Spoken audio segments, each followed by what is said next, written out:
یہ پوچھنا چاہتا ہوں ان عرب کے حکمرانوں سے جنہوں نے ٹرمپ کو اتنے پیسے دیے کہ وہ سکندر ساری دنیا لوٹ کر اتنا پیسہ جمع نہ کر سکا، وہ اپنا ہمارے جو حکمران ساری دنیا پہ حکومت کرتے تھے وہ ساری زندگی حکومت کر کے اتنا پیسہ نہ جوڑ سکے جتنا چند دنوں میں تم نے ٹرمپ کے قدموں میں ڈالا، جن کو تم نے طیارے بنا کر دیے۔ تمہیں غزہ اور فلسطین کے مسلمان بچے تڑپتے نظر نہیں آتے؟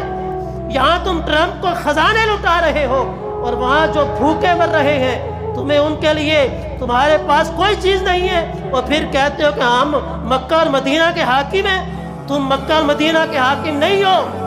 تم تو اس کے تاجر ہو جو مکہ اور مدینہ کی کمائی کھا کر اپنے محلات بناتے ہو۔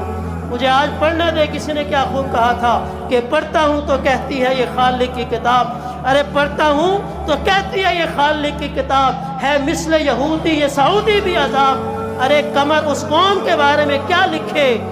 کہ کعبے کی کمائی سے جو پیتے ہیں شراب،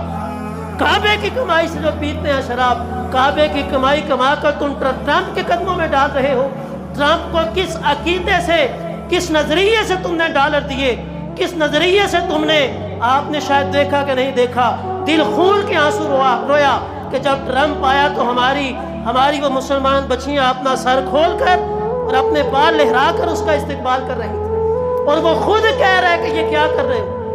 وہ خود وہاں کھڑے ہو کر کہہ رہا ہے کہ تم کیا کر رہے ہو، اور ہمارے حکمران کہتے ہیں کہ جناب ٹرمپ صاحب یہ آپ کے لیے ہے، یہ آپ کے لیے ہے۔ اور اتنا کچھ کرنے کے باوجود ہزاروں کروڑوں لعنتیں ہوں ان